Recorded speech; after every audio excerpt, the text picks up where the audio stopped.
Oh, hello and a very good evening to everyone. I'm Sanjana and I welcome you all to today's session. This session is a part of our larger project on forced migration under TMYS review, March 2022, in collaboration with Global South Colloquium, University of Victoria. We are also currently calling for submissions of essays, poems, and stories under the theme of forced migration. To know more about the submission guidelines and the project architecture, please visit www.tellmeyourstory.biz. So, the topic of today's discussion is human trafficking and mental health, consequences of trauma and beyond. And to share their views and opinions on this particular theme, we have with us today Dr.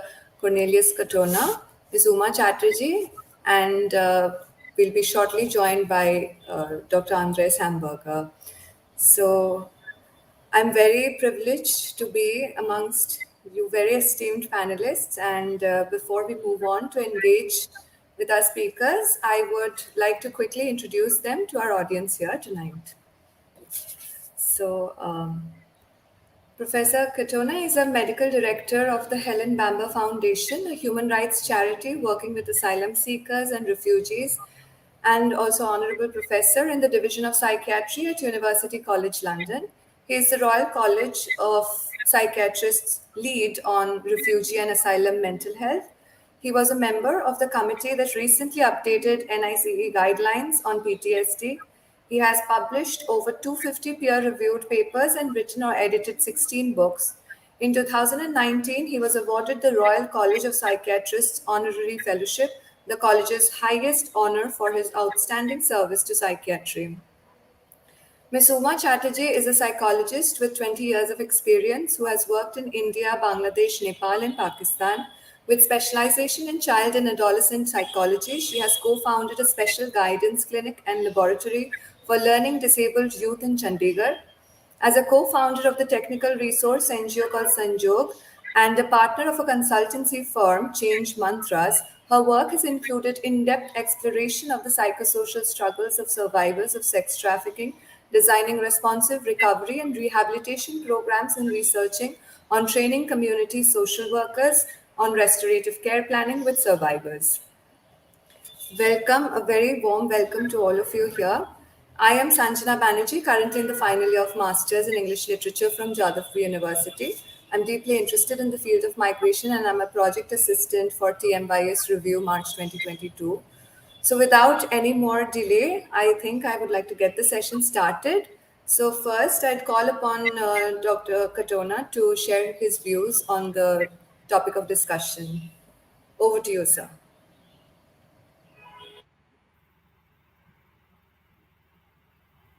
Your mic is muted. Okay.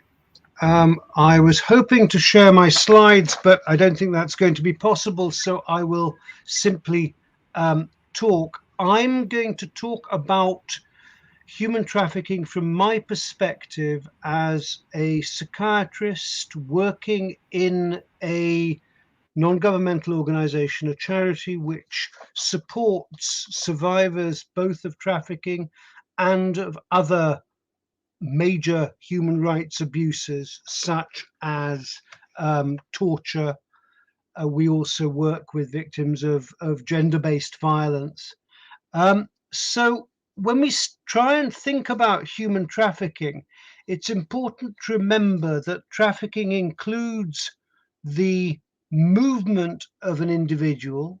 It involves deception, coercion, or force, and it involves their recruitment, transportation, and harboring for the purposes of exploitation.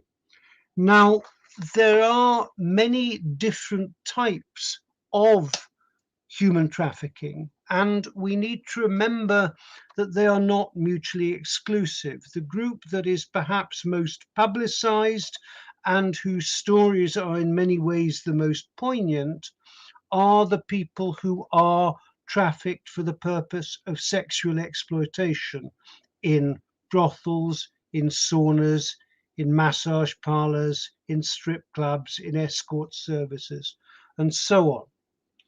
But I work as well with many people who are trafficked primarily for labor exploitation. For example, people working in domestic servitude or people working on construction sites.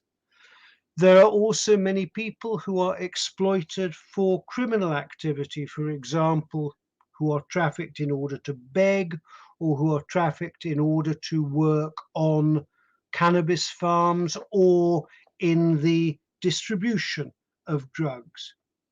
And what we need to remember about those groups is that almost invariably these people have also experienced physical abuse, at the very least in the form of things like repeated beating.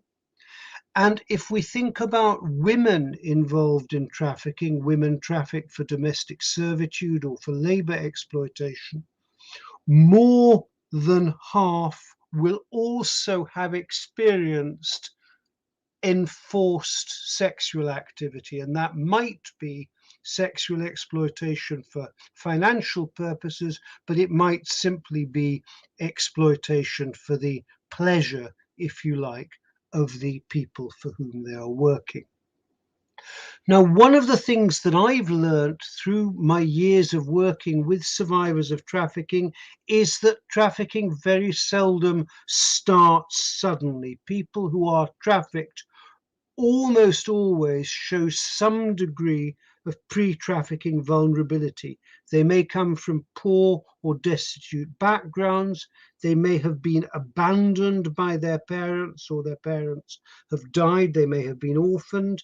They have often been abused or deprived in childhood, and they very often don't have the educational opportunities that they hope for. And that can mean that one of the enticements towards trafficking is the promise of education. Another point that I think is very important, and one that my organization, the Helen Bamber Foundation in London, has been responsible for publicizing, is the notion that in terms of its consequences, particularly its psychological consequences, there are many similarities between human trafficking and torture. Both people who are tortured and people who are trafficked experience long periods of psychological abuse and physical violence in the context of being deprived partially or wholly of their freedom. And in both cases, sexual abuse, particularly rape, may be used specifically as a tool of subjugation. People who have been tortured and people who have been trafficked both suffer from the psychological effects of trauma that is multiple and that is repeated. And victims of trafficking and victims of torture both have continuing vulnerability to further harm, to further exploitation after they have escaped from a particular torture or trafficking situation, and in consequence need long-term support in order to achieve sustained recovery. Human trafficking is often associated with injuries, and those injuries may be both physical and psychological. They may have sexually transmitted diseases, they may become pregnant, and one overarching thing to remember is not all their injuries are visible. In terms of psychiatric conditions that they suffer, the ones that I see most frequently are people who suffer from post-traumatic stress disorder and people who suffer from complex post-traumatic stress disorder, in which, as well as the intrusive phenomena such as nightmares and flashbacks, the avoidant behaviors and the hypervigilance that one sees in PTSD, they also have dysregulation of emotions, difficulties with trust and relationships, and this is a very striking feature, a very negative concept of themselves and of their future. But as well as people with PTSD and complex PTSD, I also see a lot of people who, as a result of their trafficking, have depressive disorders, have anxiety disorders, and may have developed substance abuse disorders, sometimes because their traffickers give them drugs, and sometimes because drugs of abuse are the only thing that they can access, which enables them to relieve their symptoms. And they may, of course, very often have suicidal thoughts or actually self-harm. So one of the important primary things one needs to do is to assess risk, not only assessing risk of suicide or self-harm, but also assessing risk of self-neglect, risk to others, and this may be particularly important in people who have had children as a result of trafficking and sexual abuse and becoming pregnant by rape. One also needs to ask oneself whether their basic needs are being met and whether they can access their basic needs. They may need acute health care. They may need mental health services. They may need sexual health services. And if they're pregnant, they may need prenatal health care. And they may have huge difficulties in accessing those services because their entitlement is limited, or because they think that their entitlement is limited, or because of their sense of shame and stigma and reluctance to disclose what has happened to them. There may be language or cultural barriers, and they may still feel threatened by their traffickers if they disclose what has happened. So one of the ways in which we have tried to conceptualize some of these issues is around the notion of trauma-informed care.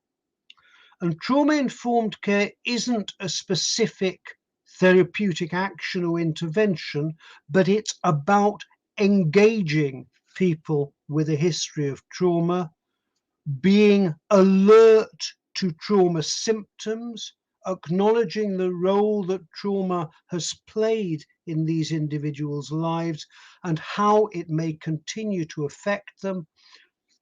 It can be helpful to shift one's own perspective from thinking about what is wrong with you to what has happened to you. What are the consequences of what has happened?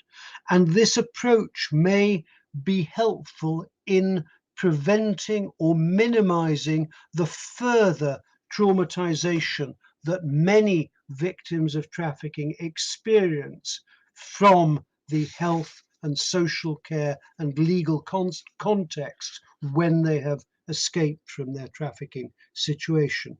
So in terms of the principles of trauma-focused care, and I'm coming to an end here, one needs to create a sense of safety, a space where people feel safe physically and emotionally and culturally. One needs to be transparent. One needs to demonstrate that one is trustworthy.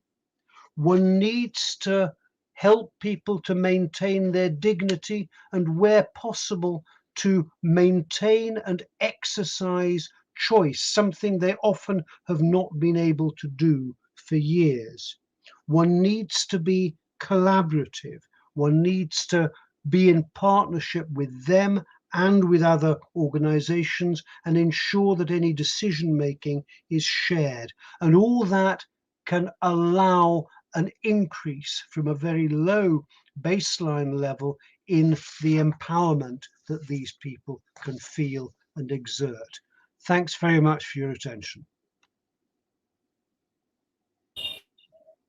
Thank you so much, sir. This was quite insightful, and it was very interesting when you pointed out the point of continuing vulnerability, and the need for long-term recovery plans for sustained recovery. So, thank you so much. Moving on, we have. I would like to pass the mic to Ms. Uma Chatterjee to share her views on the topic. Over to you, ma'am. Thank you, Sanjana. Um, I think I'm just going to build on what Professor Katona has so beautifully put. He's put it so succinctly and so clearly.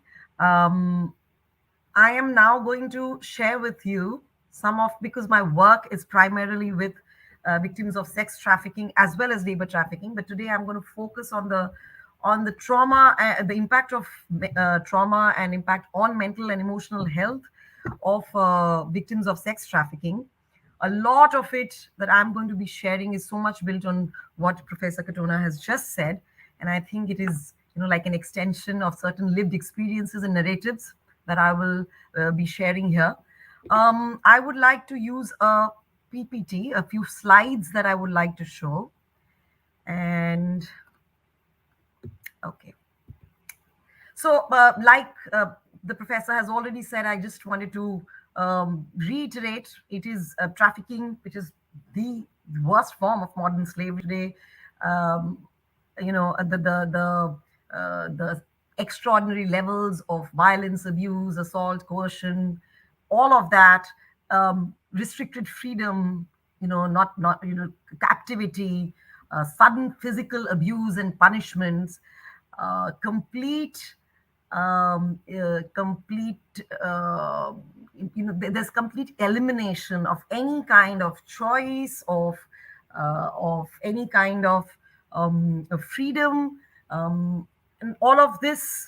And there are various examples. So for example, they have little choice to determine when they will work, when they will sleep, what they will eat, how many clients will they have to sleep with, whether there will be any kind of violence in those sexual encounters, what kind of, whether they will be able to protect themselves by just using condoms. I mean, simple acts of choice and decision making is completely taken away. There is an acute experience of unpredictability and uncontrollability, and this is something that I'm going to talk about in a later slide also. The phenomenon of the unpredictability and the uncontrollability that trafficked victims very, very, very commonly face, and they've often shared this about their experiences. So I will take you through a little bit of the mind of the victim, and how from various narratives, this is, and theoretical frameworks, psychiatric researches, as well as victims narratives. So this is going to be a amalgamation of all of these experiences that I'm trying to bring together. So like Professor rightly said, there have been several researches which have also shown about the comorbidity, the simultaneous presence of several mental health outcomes, specifically PTSD, anxiety, depression. We've had done researches at Sanjok which have clearly shown dysthymia amongst almost 87% of the traffic victims that we are working with. In addition to several different kinds of emotions that they go through: shame, fear, distrust, self-doubt, disconnect, dissociation. There is a loss of meaning in life. There is a constant hypervigilance, which Professor also talked about. One of the things that we've also noticed, that these kinds of emotional triggers do not end with rescue.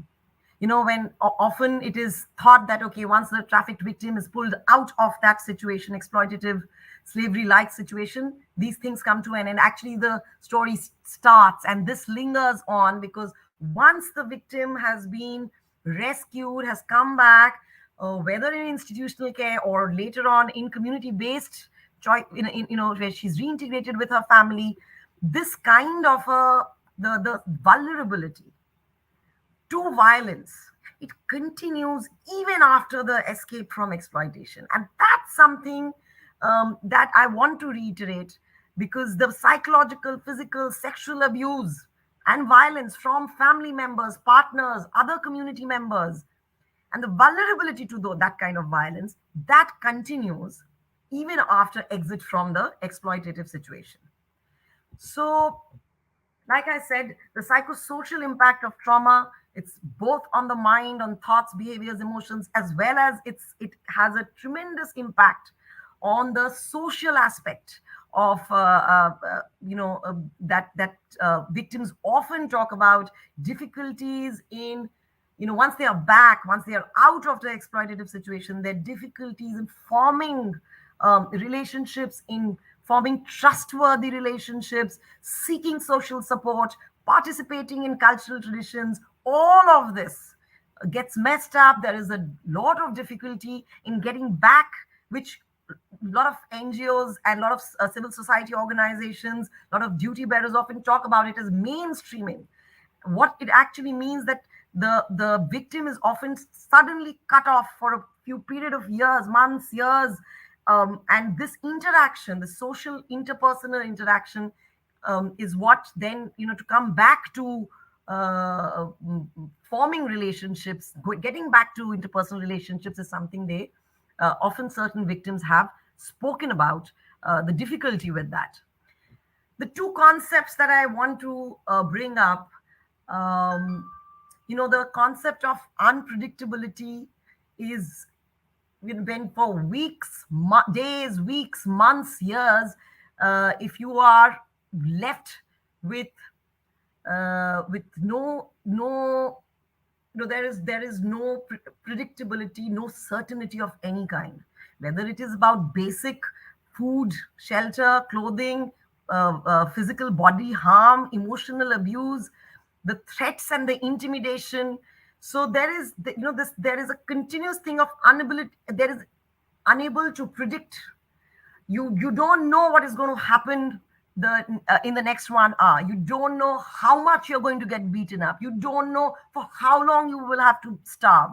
So the duration, the intensity, the frequency of abuse and violence, and the duration of of experiencing continuous fear, what is going to happen to me, what is going to happen to me, that is something that survivors that I work with always talk about. That I did not know what the next minute, what the next 5 minutes are going to look like.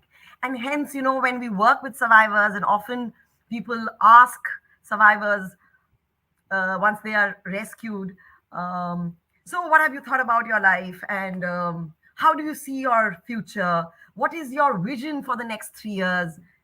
Often it is, for people who've been for years in this kind of exploitative situation, many survivors often say, I don't know how to answer these questions. When people ask me, what is your dream for life, how have you planned your next 5 years, where do you see yourself in the next 5 years, she said, I don't know. I have come from a situation where I didn't know what would happen in the next 5 minutes.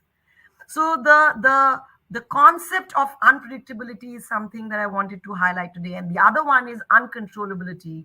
You have absolutely no control over how much you will have to work, where you will sleep, what kind of violence will I have to endure, will I be able to fight back, can I even fight back, can I can I use a toilet when I need to use a toilet, how will I protect myself, can I even raise an alarm, can I scream, can I speak? So the complete lack of control over any of your actions, even thoughts, can I even think of ABC? So this is what the concepts of the unpredictability and uncontrollability for long periods of time is something that many survivors have spoken about, and that left them the hyper arousal, the hyper vigilance all the time. So see, this is the normal brain development. The major section of our brain in a normal brain development goes into cognition. It's in an adult brain, the thinking, ideating, planning, organizing, problem solving, that's the major part the brain is involved in. Then comes the emotional, social regulation of interpersonal relationships, emotional attachments. Then comes the regulation. What professor was also saying, that complete dysregulation of emotion happens when there is a traumatic experience. So the brain that's the third aspect the brain looks at. And the last part, the smallest part of the brain in a normal development is actually dedicated towards coping with emergencies, high alertness, and surviving. Now, what happens during the trauma, after a traumatic experience, this is what gets completely reversed.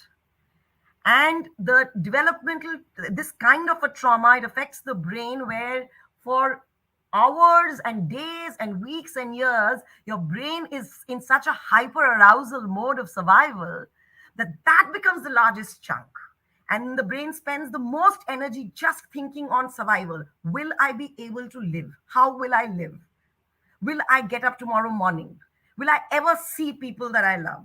And that is the kind the arousal levels that the brain becomes used to. And then the resources are primarily spent in just in that zone, and the brain is in a constant state of alert or alarm. And there is less time, there is less space, there's less mind space. When survivors often say, I don't have the mind space to think about this, this is actually true. You don't have that, they don't have the mind space to think about learning, exploring, especially when initially when they are when they're just just immediately after rescue. And social workers, caregivers often talk about she's all the time, even if you offer her options, you show her certain things that she can do, but her response is always no, no. Can I? Do I? Will I? Who shall? And there's constantly this kind of a terror response, that can I even do something like this? Do I have the wherewithal to even take this kind of a leap and trust somebody? So this is what happens, and how the pyramid just completely, this triangle gets inverted. And that's what this what this means, the implications, is exactly what the professor was also talking about. There is dysregulation, emotional dysregulation, there is lack of goal directed behavior, certain impulse control problems. They constantly, survivors report that they are unable to co-hold unpleasant internal emotions. There is substance abuse is used sometimes for out of habit, sometimes to numb themselves. There is certain reckless sexual behaviors. There is self-injury, acute body, body negativity and shame towards one's own body, leading to self-injury, and the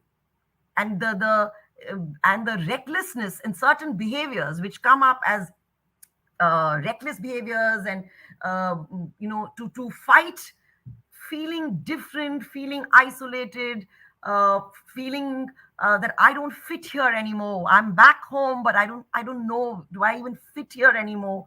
To fight with all of this, to cope with all of this, sometimes there is certain kinds of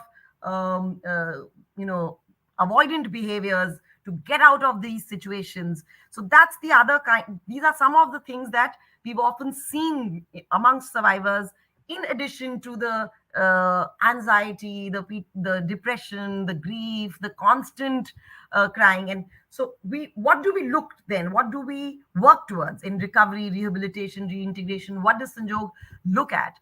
And it's what Professor Katona was also saying.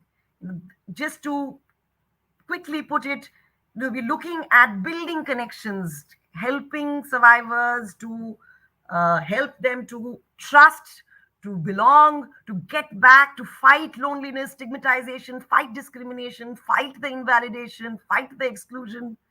So to build connections again, because that gets disconnected, to help them to make choices, to get them to feel autonomous again, to get over the helplessness, to instill a sense of agency, to instill some independence, and help them make certain choices which will enable them to feel a little more autonomous. And finally, how to collaborate, how to build their competence, this feeling of I can do it, I have the resources, I will be able to do it. So the building of that competence, of that mastery over one's daily living, that's something that we look at when we work towards when we work with survivors towards their recovery. But this is not always a smooth journey, and while we build this resilience, there are fluctuations, there are weeks of great improvement. We see that she's really taking strides, and then suddenly there is a week which, it's, you feel that she's gone, there's again a breakdown. So what I wanted to say, that we have to remember, it's not a smooth ride, and there will be ups and downs. We will sometimes go towards integrity and healing, and then there will be breakdowns. And that's where the NGO, the civil society organization, or the system, the caregivers, the social workers who are working with her, need to keep that in mind, that this journey is going to be, it is going to have its ups and downs. The role of facilitation, the role of social caregiving, is to help her make meaning out of what has happened and move towards integrity. And slowly she gets to see herself. She gets to see herself back into a relationship, build trust with her caregivers. And, she comes back into the what I often call as the presence, the coming back into her life, her living, her being, her becoming, with trusting relationships around her. So that's what our goal is when we are working towards recovery and reintegration. I will, if there are further questions, certain things about the model, I can take it up in the question answers. But I would like to stop as of now and go back to the panel. Thank you, ma'am. Thank you so much. It was absolutely brilliant to see you explain how rescue is just the beginning, basically, the process. So it just starts there, and there's an entire journey after that. Thank you. And I think we'll have to move to the brief question answer segment, because I think Professor Andreas Hamburger is having some issues in joining. So we'll just keep on with the discussion. So, my first question is to you, Dr. Katona. I know you touched upon this in your piece, but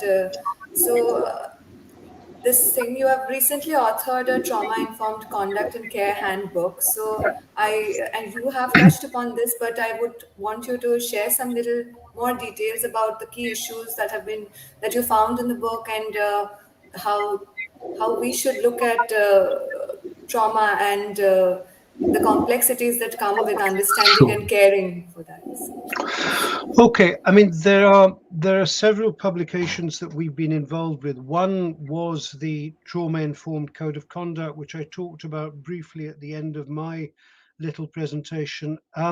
We've also been involved in the statutory guidance linked to the Modern Slavery Act. We in the UK were one of the first countries where modern slavery legislation has been developed. And although the main focus of that legislation is around prosecuting perpetrators, there is also an element about victim care and a recognition that victim care is important, among other things, for facilitating the prosecution of perpetrators by enabling them to tell their stories and to bear witness.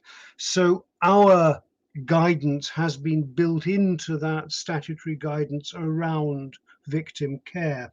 But we are also involved. One of my colleagues, Rachel Whitkin, is the main author of a document which is going to be published early next year, the end of March, which is a handbook on what's called the National Referral Mechanism.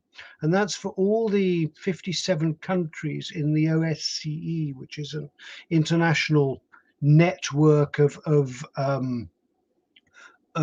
human rights action and legislation. But this is about what's called the National Referral Mechanism, which is the mechanism whereby people who are suspected to be victims of trafficking are dealt with by their national organizations. So for all these 57 countries, this is guidance. And I think the one important thing about it is that it incorporates the notion of trauma-informed care.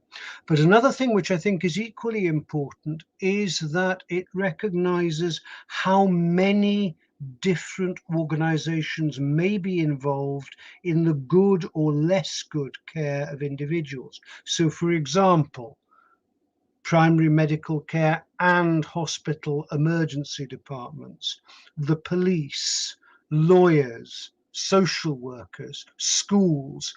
The list is endless. All these organizations require a framework within which to be able to identify and to care for potential victims of trafficking. And that's what we've been privileged enough to be able to shape. So this is something that is going to be adopted by these 57 countries as their national framework.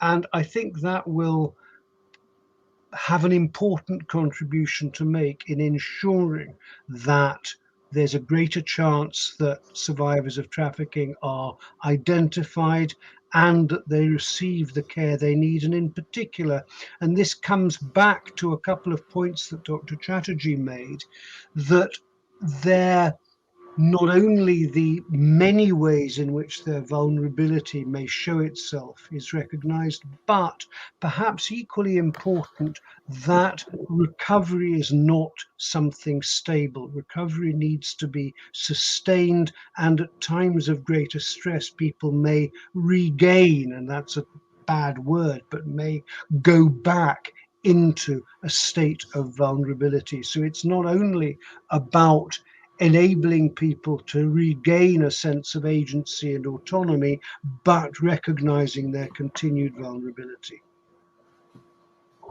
Thank you, sir. Thank you so much for those points. And I welcome Dr. Hamburger. I'm very sorry if you faced kind of discrepancy in the timings, etc.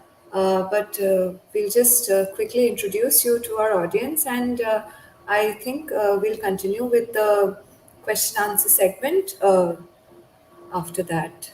So, Professor Andreas Hamburger is a psychoanalyst, DPG, training analyst and supervisor, professor of psychology at the International Psychoanalytic University Berlin, research on trauma, research on social trauma, now moments, film psychoanalysis and supervision.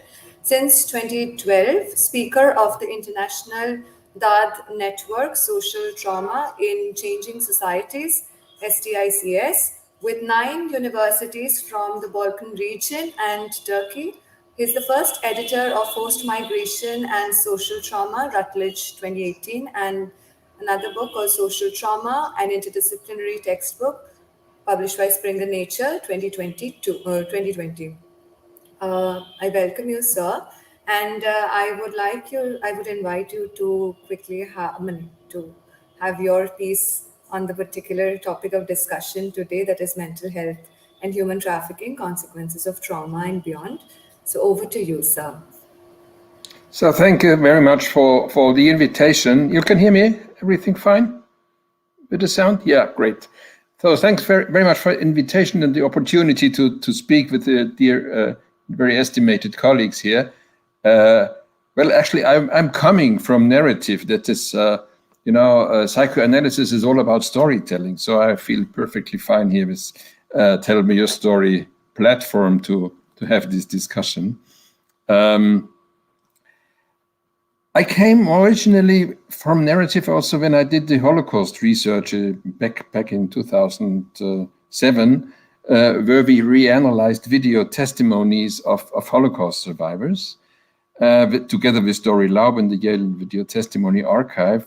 And we tried to understand what's actually going on inside those video testimonies. This is how I came to the topic of social trauma, because we found out that there is a lot of like unconscious link in the transferential level in the interview, and this is where I came from when we started to do this research and teaching network you kindly mentioned in the Balkan region, where after 2015, when the so-called migration crisis emerged, we turned also our attention to the topic of migration, which then resulted in the book you also mentioned.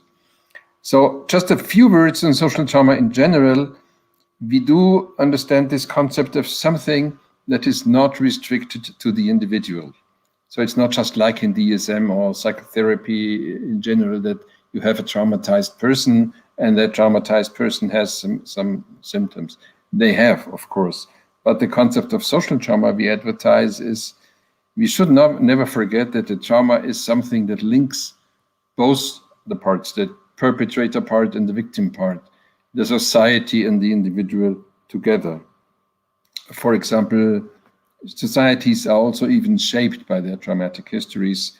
I can speak from the example, of course, naturally, of Germany, where the experience of the Shoah, the Holocaust, has formed our identity, even our politics, our memory culture, but also something that we notice now, for example, with the demonstration of opponents to vaccinations, that they in a way relate to the Holocaust entry in our history. They relate to it by saying things the state is going to turn fascist or something like that, which is not really the case. You couldn't imagine Angela Merkel or Olaf Scholz as fascists, actually.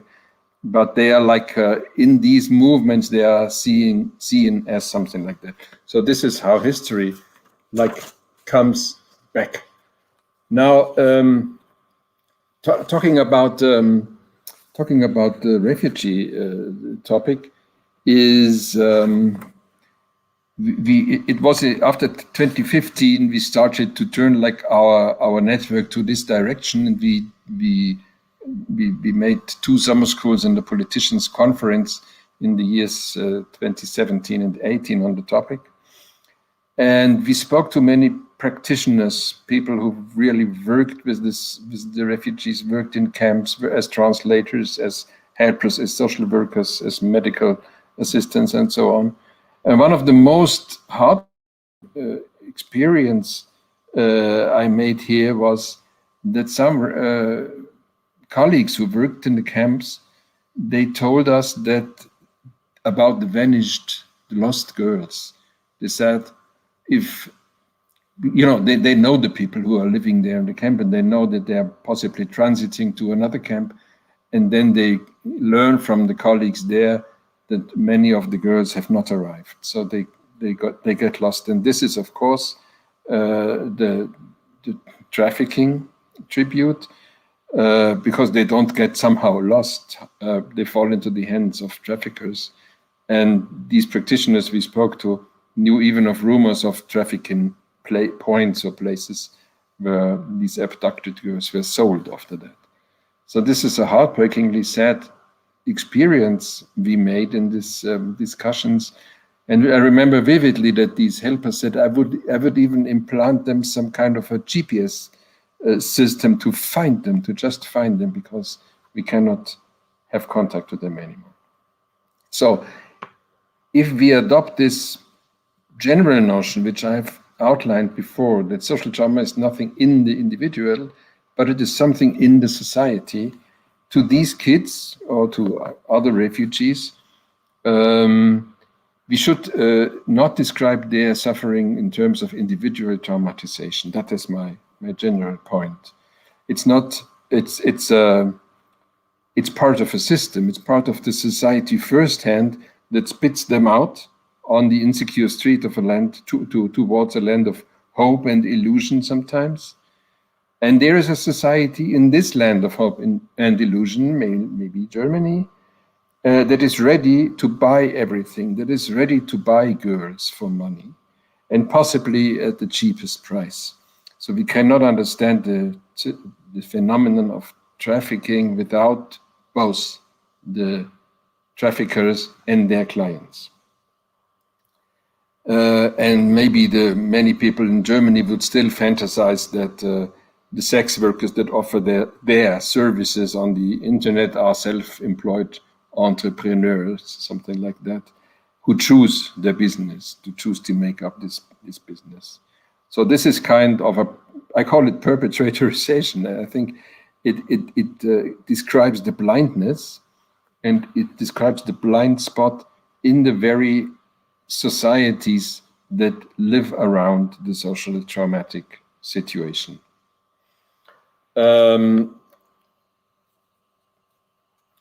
So it's not only on the part of the survivors that the loss of self-confidence and the loss of self-trust is a symptom. Such kind of traumatic symptoms have been well described in the clinical field and research.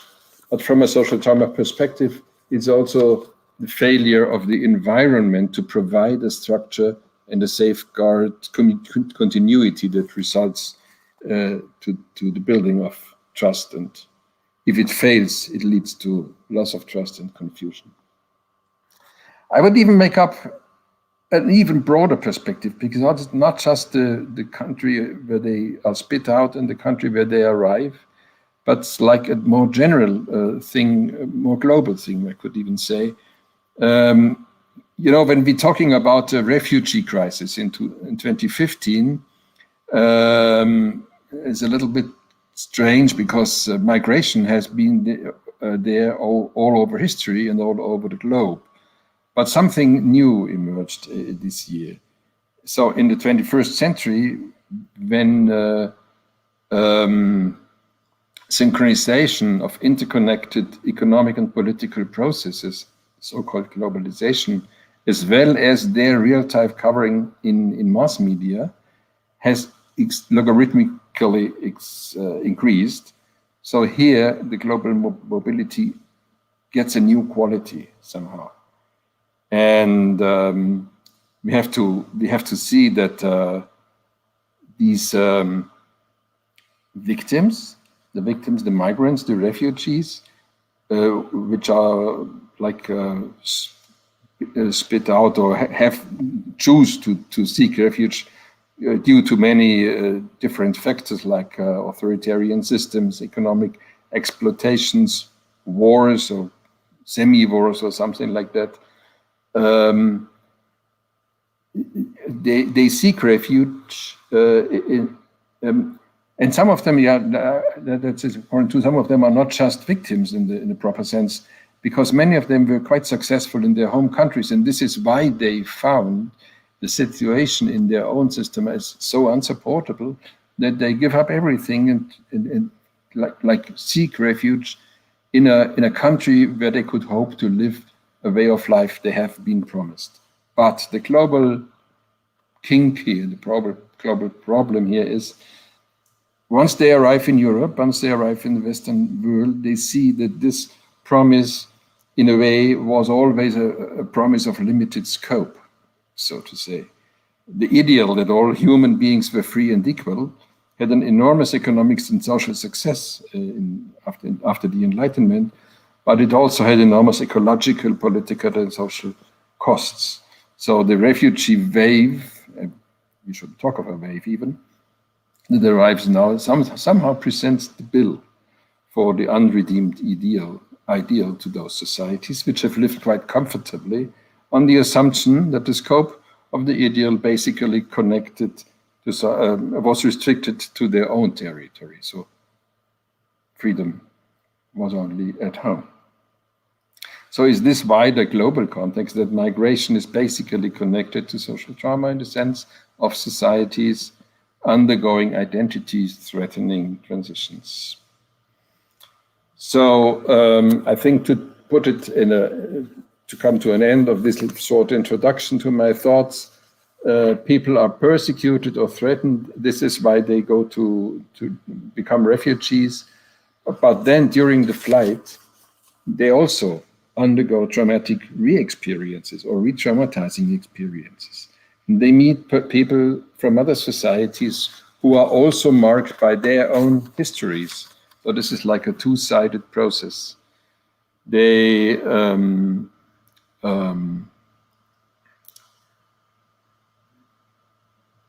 meet, for example, at the Munich main station, they meet these compassionate bourgeois who give them toys and give them and welcome them. On the other hand, you would also have these demonstrants against the migrants and the xenophobic movements also in Germany.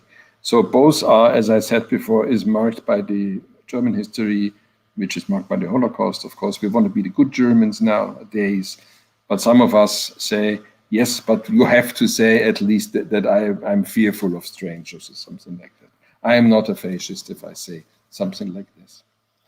So people along the Balkan route, this is what we have studied, but in other countries, of course, too, they are kind of torn between welcoming stands and resentments that are shaped, both of them, by history. Yeah, I think that is what I wanted to say. And hopefully we can enter the discussion with just this notion of trauma is always something with two sides of a coin. Thank you very much. And again, sorry for being late or early, however you see it. Thank you so much, sir. Thank you so much for your insights.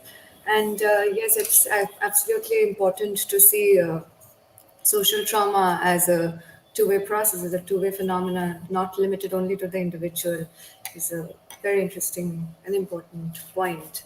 So basically, we are actually done with Professor Katona and Soma Chatterjee has already spoken their pieces, and we were just getting into the brief question answer segment that we had prepared. So I think I'll resume that. And my next question is to Ms. Uma Chatterjee. And ma'am, working in a technical resource NGO that is focused on recovery and rehabilitation programs, what would you say are some of the psychosocial support services that rescued victims of trafficking can avail, especially in the context of keeping the context of India in mind? Like, over to you, ma'am. So I will talk about some of the key things that we're looking at from Sanjok and what we're advocating for also. Um, I will just quickly share this slide.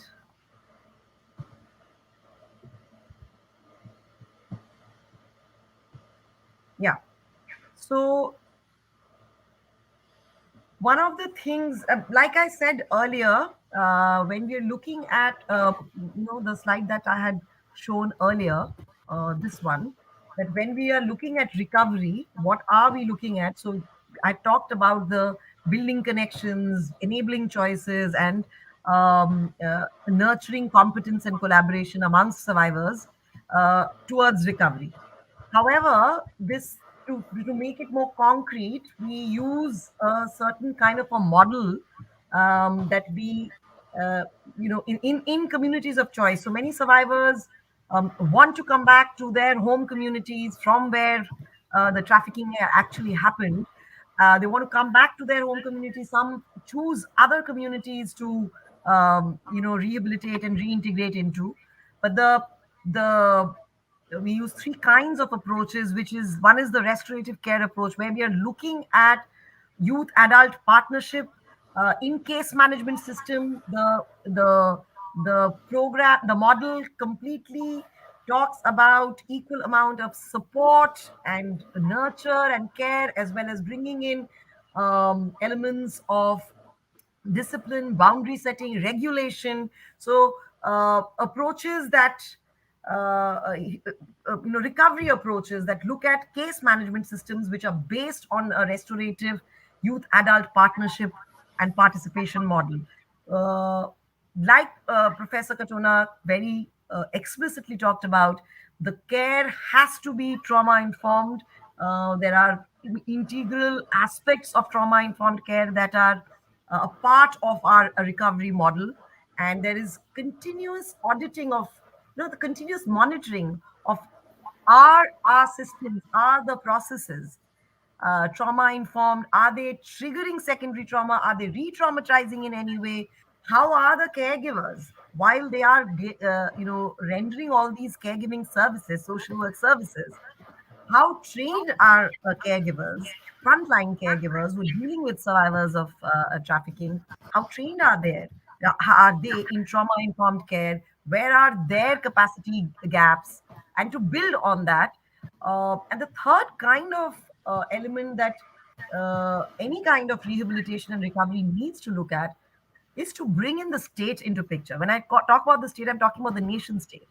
And the rights-based program approach for survivors of trafficking once they are rescued, to ensure that the various kinds of rights that they have, they are entitled to, whether it is survival, housing, basic food, clothing, shelter, education, income generation, getting back into, health services, mental health, physical health services. These are rights given to any citizen of the country. So rights based approach to ensure that they are linked back to all the, because that disconnect has happened when they were trafficked for those years. And so getting them back into the system, the is one of our core areas of work. Getting them linked with policies, schemes, and to monitor that, to continuously audit and monitor whether that is happening or not.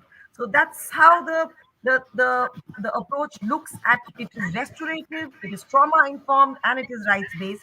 And we have certain markers that we continuously look at, whether this is happening, how frequently is it happening, is the survivor getting all of these services, whether there has been a change in her self-esteem, whether there is a change in her social support seeking, her peerage now, the what has been the difference in a sense of belonging and meaning making and purpose finding in life, getting social, getting how much is she a part of social protection schemes, is there a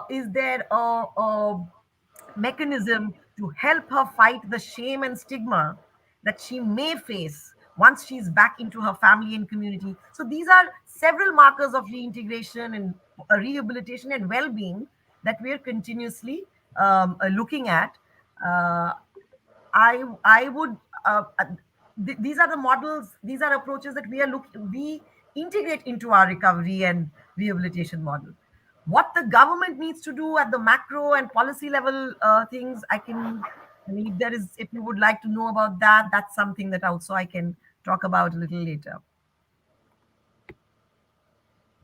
Thank you, ma'am. Thank you for this response. And moving on, my next question is for Dr. Hamburger. There's a book edited by you titled Psychoanalysis and Holocaust Testimony, Unwanted Memories of Social Trauma. Could you elaborate on the role of memory among the victims of trafficking? Yes, thank you very much for the interesting question. I mentioned the book shortly before in my introduction. It was the book about this video testimony project. And what we found in our very detailed and very microanalytic assessments of those video testimonies is how powerful the unconscious connection between the interviewee and the interviewer was. So it's the general thesis. Trauma is not something inside the skull of the victim. It's something in the relation between the victim and everybody who encounters them and sets him or herself into the relation to the survivor. So this we could really prove by a detailed analysis of the video testimonies of Holocaust survivors. It was a special group of Holocaust survivors. I wouldn't go into too deep into that. I did not do a similar work with trafficking survivors, so I cannot speak from experience here, but I can speculate. I do, and speculation sometimes is also fruitful. I do think that comparable to other survivors of extreme trauma, and I do think that the experience of trafficking is this extreme trauma, causes certain voids or certain fragmentations in the autobiographical memory. This is like the people who narrate, and we are tell you my story. People who narrate their lives, they can be hampered in the ability to do so. And so the narratives get very fragmented. And this is like the moment where the countertransference, as we say in psychoanalysis, or like the empathy of the listener and of the interviewer links in.